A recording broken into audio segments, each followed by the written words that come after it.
Banyak orang, baik pria maupun wanita, kehilangan gairah dalam hidup, kepercayaan diri, juga untuk berhubungan dengan pasangan.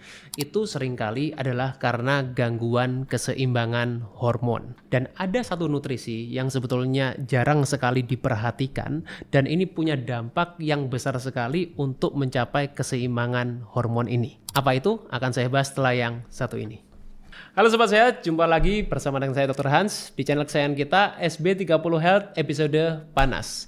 Panel nutrisi tanpa sensor. Dan kali ini kita akan bahas mengenai salah satu nutrisi ya yang akan saya spill di awal. Ini adalah suatu mineral. Ya, nah mineral itu kan ada yang kita perlukan dalam jumlah yang lebih besar, ada yang kita perlukan dalam jumlah yang lebih kecil. Orang itu seringkali kan memperhatikan yang besar, yang kelihatan. Nah padahal yang kecil ini punya efek cabai rawit. Nah apa tuh? Ya namanya adalah boron. Nah boron ini jarang diperhatikan dan juga bisa menyebabkan gangguan hormon, penurunan libido, dan lain-lain. Nah, gejala yang sering dialami biasanya kalau pria seperti ini ya. Jadi kalau misalnya Sobat Sehat yang nonton ini pria, coba dicek. Ada nggak gejala-gejala seperti ini? Atau mungkin wanita, karena gejalanya tentu ada perbedaan. Ya, kalau pria biasanya mengalami penurunan energi. Menurun energi, kemudian libidonya menurun, kemudian kepercayaan dirinya menurun. Ya, kita merasa tidak punya ketertarikan, interest terhadap yang awalnya kita punya interest terhadap satu hal, sekarang kok nggak interest lagi ya. Nah itu adalah salah satu penurunan gairah. Jadi gairah itu kita nggak hanya berbicara soal yang hubungannya dengan seksual ya, tapi juga terhadap yang namanya kita hidup, hobi, dan lain-lain. Kemudian masa otot yang lebih sulit dipertahankan. Nah ini kita nggak bicara cuma orang-orang yang rutin latihan beban ya, tapi kita bicara soal masa otot yang namanya orang itu kan memang otot kita perlu dilatih di usia, terutama di usia-usia di 40 tahun ke atas. Karena hormon kita mengalami suatu penurunan kalau nggak kita latih. Kemudian lemak perut yang meningkat. Nah ini juga ada hubungannya juga ya. Lemak perut tuh terutama yang berhubungan dengan kita di abdomen ini visceral fat. Nah saya udah pernah bahas tuh lemak visceral. Nah bisa tonton di video yang ini buat yang belum nonton. Kemudian nyeri sendi, nyeri otot itu juga berhubungan. Ya nanti akan saya bahas apa hubungannya dengan kita yang namanya boron ini tadi. Ya itu juga sangat berhubungan.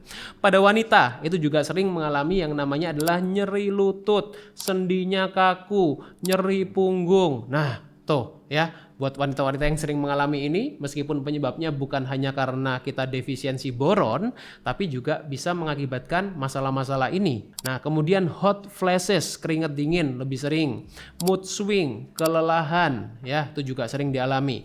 Kemudian siklus haid yang mulai tidak stabil menjelang menopause. Kemudian brain fog ya, susah untuk fokus, susah konsentrasi, mudah lupa. Kemudian juga tadi nyeri sendi sudah saya singgung di awal ya, tapi yang munculnya tanpa sebab yang jelas. Nah, selama ini orang berpikirnya takutnya selalu autoimun. Padahal yang namanya nyeri sendi itu macam-macam, bukan cuma autoimun. Nah, salah satunya bisa diakibatkan karena kita mengalami defisiensi boron secara kronis, jangka panjang. Kok bisa gitu sih dok? Nah kita perlu tahu dulu boron itu apa sih? Nah tadi kan saya udah spill. Boron itu mineral yang kita perlukan dalam jumlah yang kecil tapi dampaknya besar. Jadi itu sering tidak diperhatikan karena kecil tadi itu. Perannya apa aja dalam tubuh kita? Pertama, dia untuk metabolisme hormon.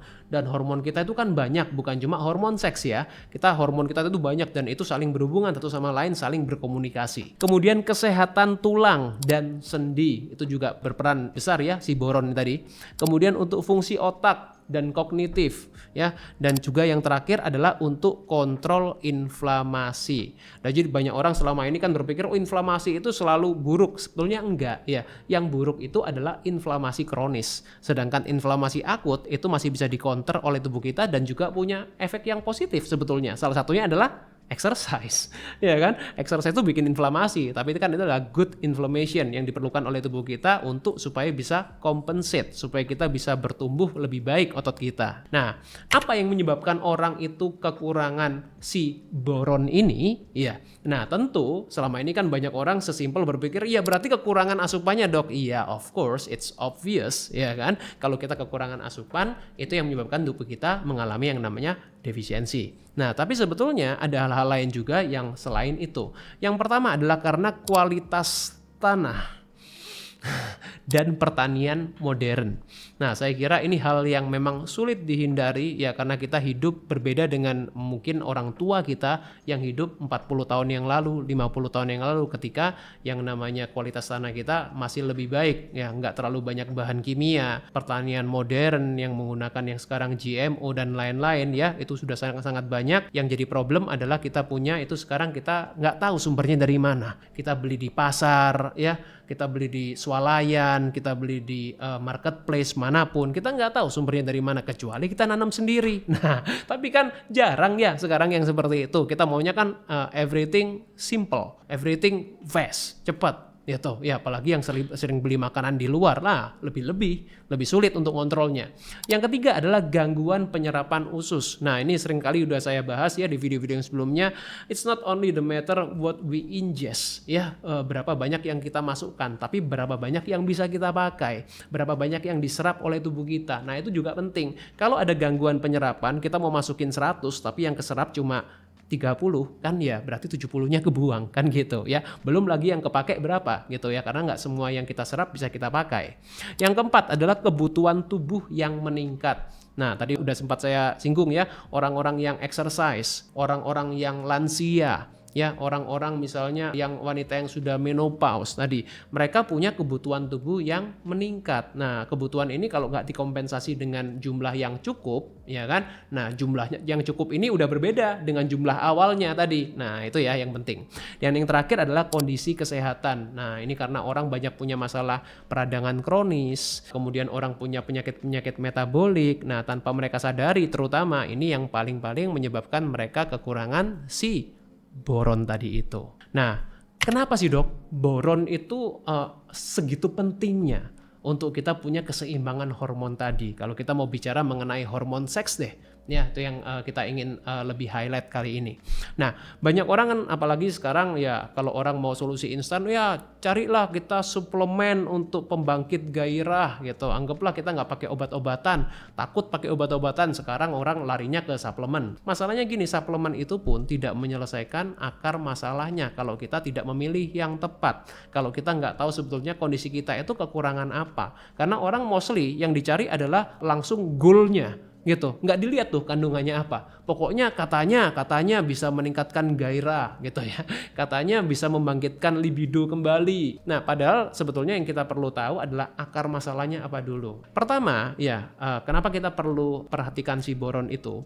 Pertama, karena boron itu bisa menurunkan kita yang namanya adalah SHBG. Ya, SHBG itu apa sih? Itu singkatan ya, sex hormone binding globulin. Nah, memang ya hormon bebas itu kalau terlalu tinggi juga nggak baik, tapi kalau terlalu rendah itu akan bikin libido kita menurun. Karena tanpa boron yang cukup, SHBG kita relatif tinggi ya, karena boron menurunkan. Jadi kalau boronnya nggak cukup, berarti SHBG-nya relatif tinggi. Akibatnya apa? Hormon aktifnya itu turun. Nah, kalau hormon aktifnya turun gimana? Ya udah, libidonya turun, energinya turun, massa ototnya menurun, ya kan? Moodnya juga nggak stabil. Yang kedua, boron itu punya peran meningkatkan aktivitas vitamin D. Nah, kita semuanya banyak yang sekarang udah punya concern ya terhadap vitamin D, banyak yang udah minum vitamin D. Boron itu bisa meningkatkan aktivitas vitamin D karena banyak orang yang udah konsumsi tapi nggak bisa terserap tadi itu. Nah, di mana vitamin D ya semuanya hampir sekarang udah concern ya, itu bisa membantu untuk meningkatkan produksi testosteron ya, terutama pada pria karena pria punya testosteron yang lebih dominan dibandingkan wanita, meskipun wanita juga punya testosteron dan itu juga penting untuk wanita. Kemudian untuk fungsi ovarium, nah ini kalau ini kan lebih ke wanita ya. Kemudian keseimbangan estrogen dan juga kualitas sperma pada pria itu ditentukan oleh kita punya level vitamin D, dan boron membantu untuk meningkatkan aktivitasnya. Yang ketiga, boron membantu untuk menurunkan peradangan kronis. Nah, tadi saya udah bilang ya, kalau kita punya peradangan kronis itu yang tinggi, bukan cuma peradangan ya, peradangan kronis yang tinggi itu bisa menyebabkan penurunan testosteron, estrogennya nggak stabil,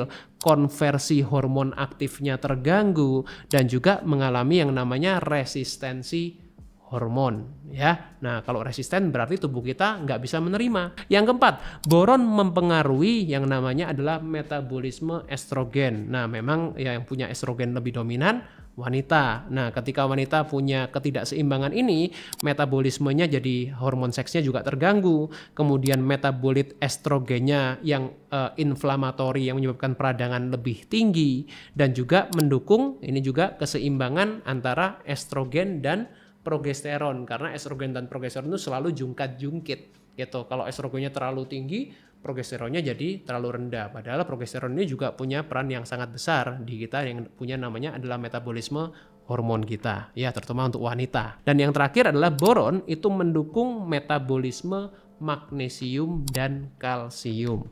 Nah, terutama magnesium ya, karena banyak orang kekurangan magnesium, tapi kalau kalsium saya kira selama vitamin D-nya cukup ya dalam darah ya, vitamin D dalam darah cukup, kita sebetulnya tidak perlu terlalu khawatir dengan kalsium karena vitamin D itu sudah meningkatkan penyerapan kalsium yang sangat besar di usus kita. Nah, tapi magnesium banyak orang kekurangan, dan magnesium ini penting untuk produksi testosteron, penting untuk fungsi ovarium dan juga sensitivitas reseptor hormon supaya tidak resisten tadi itu. Nah, siapa aja sih dok yang beresiko ya kekurangan boron ini? Ada kelompok-kelompok orang yang memang beresiko kekurangan si boron ini. Pertama adalah orang-orang yang jarang makan buah dan sayur. Yang kedua, orang yang sering konsumsi makan buah dan sayur tapi mereka juga banyak konsumsi diet tinggi makanan olahan. Itu terutama yang kita kategorikan adalah UPF, ultra processed food. Jadi biasanya balapan nih, makanan UPF-nya tinggi, juga makan sayur. Nah, ini juga problematik ya.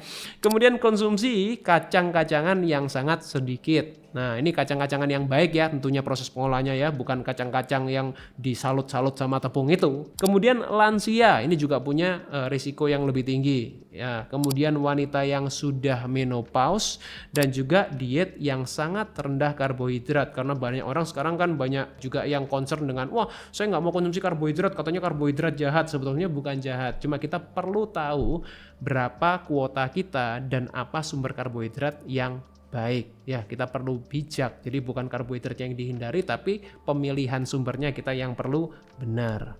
Solusinya gimana? Kan selalu kita dalam arti tahu nih masalahnya udah seperti ini, anggaplah kekurangan boron. Terus solusinya seperti apa? Pertama, kita perlu prioritaskan sumber makanan yang tinggi boron. Nah, apa aja sumber makanannya nih? Udah saya kasih tahu. Banyak makanan-makanan sebetulnya yang kita bisa jumpai di Indonesia. Pertama, alpukat. Nah, ini adalah sumber utama ya. Kemudian kismis, prune, kacang-kacangan, kacang almond, walnut, hazelnut gitu. Kemudian kurma, itu juga sumber yang baik ya. Jangan berlebihan ya. Kalau berlebihan nanti akan muncul masalah yang lain. Cukup aja. Kemudian kacang tanah, kacang mede itu ya, itu juga sumber boron. Apel dan pir, brokoli, ubi dan kentang ya. Kemudian beans ya. Kenapa saya pakai kata beans? Soalnya kalau di bahasa Indonesianya juga kacang juga, nanti bingung ya.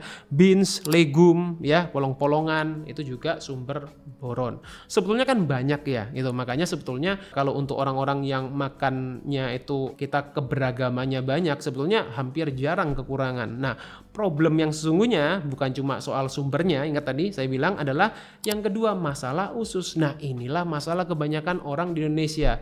Nah, saya udah pernah bahas ya di video yang ini gimana caranya kita untuk memperhatikan, kita memperbaiki, kita punya kesehatan usus. Bisa tonton di video yang ini. Simpelnya apa? Kita perlu tahu bahwa usus kita itu kan yang menyerap nutrisi paling banyak. Artinya apa? Kalau kita punya masalah di usus, pertama kita perlu memperbaiki kita punya mukosa usus.